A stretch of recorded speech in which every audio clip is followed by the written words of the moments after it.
Olá, bem-vindos a mais um episódio de grandes personagens da história judaica. Hoje eu vou, na verdade, mudar um pouco o vídeo e não vou falar sobre um grande personagem, não. Hoje eu vou falar sobre 70 grandes personagens e, na verdade, o nosso herói hoje não vai ser uma pessoa e sim um acontecimento. E eu não sei exatamente se vai ser herói. Isso aí eu vou deixar para vocês que estão assistindo responderem. Se isso foi algo bom ou algo ruim, foi algo heróico ou algo malvado, deixem aí nos comentários de vocês. Mas hoje, quarta-feira, em hebraico, no calendário hebraico, hoje é dia 8 de Tevet. E dia 8 de Tevet, depende para quem vocês perguntarem, vai ser considerado um dos dias mais felizes ou um dos dias mais tristes da história judaica. Será que foi feliz ou será que foi triste? Vamos descobrir. Mas para a gente poder entender um pouco o contexto desse acontecimento no dia 8 de Tevet, eu vou convidar vocês a assistirem o episódio 5 de Grandes Personagens, porque esse vídeo é continuação histórica quase do vídeo anterior. Então, para vocês entenderem bem, assistem lá, vão lá, assiste o vídeo, depois volta aqui, assiste esse, aí vocês vão ver, vocês vão ter o contexto histórico em que esses grandes personagens, esse grande acontecimento passou. O rei Alexandre o Grande morreu e o rei Ptolomeu I trocou ele. E a cultura, lembra? A cultura helenista, a cultura grega estava muito forte no povo judeu. E Alexandre conquistou o Egito e lá ele pegou uma cidadezinha pequena e transformou ela num centro cultural helenista enorme. O nome da cidade, Alexandria. Uma cidade enorme, cultural, com uma biblioteca gigantesca. Muita gente do mundo inteiro ia até lá olhar, ver, obter conhecimento.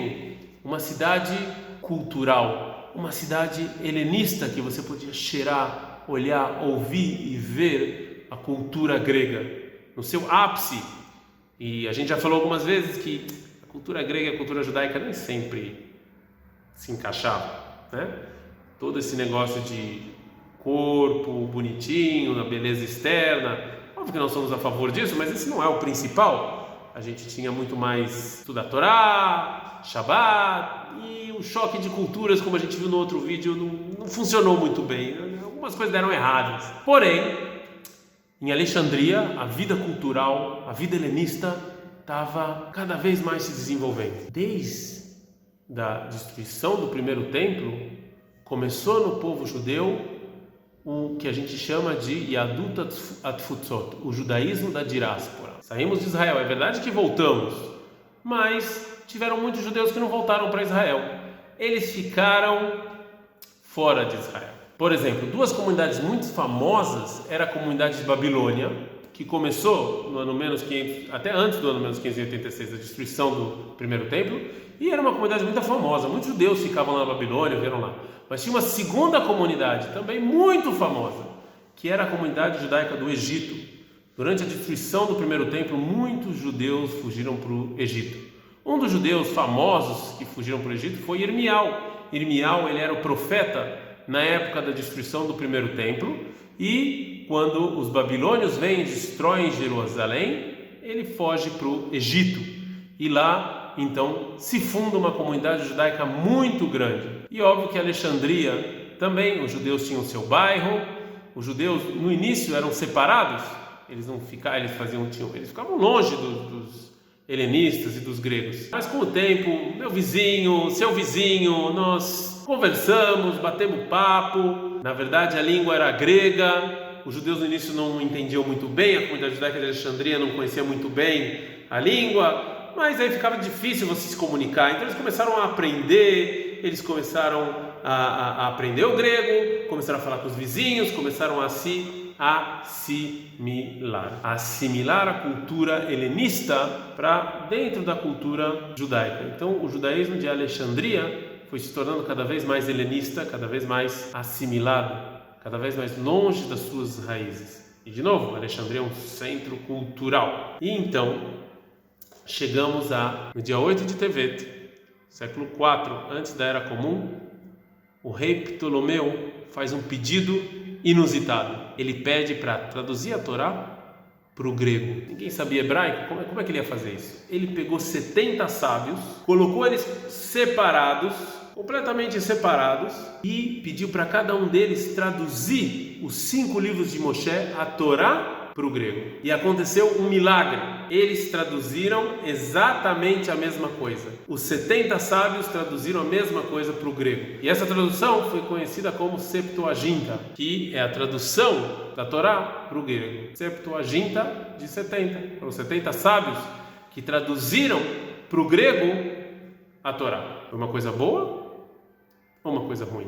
Por que o rei Ptolomeu pediu para traduzir? Tem gente que fala que não foi o rei Ptolomeu, foi a comunidade judaica de Alexandria. Qual é o interesse dele de traduzir? A gente é a favor ou contra?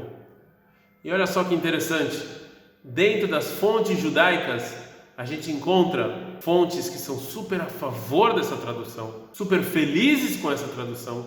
Por outro lado, a gente encontra fontes que são muito contra essa tradução. Filon, que era um filósofo que vivia em Alexandria, fala muito bem dessa tradução. Inclusive ele fala que tinha uma festa todo ano, no dia 8 de Tevet, que a comunidade judaica de Alexandria fazia para comemorar essa grande conquista que foi a tradução da Torá para o grego. Por outro lado, a gente tem uma Gemara que fala que quando essa tradução foi feita, uma grande escuridão veio para o mundo por 3 dias, e que esse dia, o dia 8 de Tevet, devia ser um dia de jejum e não de festa. Por quê? Por que comemorar? Por que ficar triste? É bom ou é ruim? Qual o problema? Uma das coisas que aconteceu com essa tradução é que ela foi santificada pela Igreja Católica também. Pegaram essa tradução em grego e ela fez parte dos escritos santos da Igreja Católica. Bom, ruim. Por que fizeram essa tradução? Por que pediram essa tradução? Existem 2 motivos. O primeiro motivo foi, a gente está em Alexandria, é o centro da cultura mundial. Uma biblioteca enorme, uma biblioteca gigante, muita gente vai lá, vai ver, vai aprender, vai estudar, mas faltava um livro, o livro dos judeus. Então, a gente vai pedir para traduzir, para dentro dessa biblioteca também ter a sabedoria judaica. Que maravilha, que beleza, vamos mostrar para o mundo como a gente sabe. Por outro lado, a comunidade judaica de Alexandria esqueceu o hebraico. Eles não sabiam falar hebraico, só sabiam falar grego. Eles não tinham como estudar. Então, vamos traduzir para o grego, para essas pessoas estudarem, poderem estudar a Torá. Olha só que maravilha, olha só que felicidade. Agora a sabedoria judaica está aberta para todos, e agora os judeus de Alexandria vão poder estudar, porque eles sabem grego. Por outro lado, nós sabemos que toda tradução você diminui. Toda tradução é uma explicação. Não tem como você traduzir o hebraico sem explicar. Existe o contexto, existem palavras que cada palavra tem vários significados. Existem palavras que a gente não sabe exatamente quais são os significados hoje em dia. Então, quando eu traduzo a palavra de Deus, eu obrigatoriamente estou limitando, eu estou dando uma explicação. E quem disse que essa minha explicação é a explicação correta? O que aconteceu quando a gente traduziu a Torá para o grego? Outros povos começaram a ler. Isso foi muito bom. As pessoas têm o conhecimento judaico. Por outro lado, quando eles começaram a ler, alguns falaram, está escrito aqui o povo escolhido. Os judeus não são mais o povo escolhido, agora somos nós. Trocaram o povo escolhido por outro, porque foi traduzido para o grego. Agora todo mundo pode falar e dar a explicação que quiser. Os judeus de Alexandria não sabiam ler hebraico. Mas não é triste que eles não sabiam ler hebraico? Não é triste que eles não conheciam a própria cultura? Que eles foram assimilados pela cultura helenista, que eles só sabiam falar grego e precisavam agora traduzir a Torá em grego para eles poderem estudar? Isso também não tem um lado de escuridão? Os judeus esquecendo a própria cultura, esquecendo a língua, não conseguindo ler, não sabendo muito sobre a própria cultura? Mostramos a nossa sabedoria para os demais povos. Por outro lado, os demais povos usam isso contra a gente. Os judeus puderam estudar a Torá na sua língua, puderam entender. Por outro lado, por que eu vou aprender hebraico agora? Se eu posso ler tudo em grego? Vocês estão vendo que é uma situação complicada. Ou seja, é bom ou ruim? É também bom, é também ruim? Quando você traduz a Torá assim dessa maneira, onde eu ponho os limites? Quando que eu uso para o bem? Quando que eu uso para o mal? Complicado, é muito difícil. Por isso, algumas pessoas olham isso com muitos bons olhos, mas outras olham com um pouco mais de crítica. com um olho um pouco mais crítico e olhando um pouco mais o perigo dessa situação. Um exemplo clássico para isso: nós estamos no mundo da internet. Internet é bom ou a internet é ruim? Excelente informação, a gente pode conversar com nossos pais, a gente pode transmitir informação, que nesse canal do YouTube, todo mundo pode ver, todo mundo pode estudar a Torá.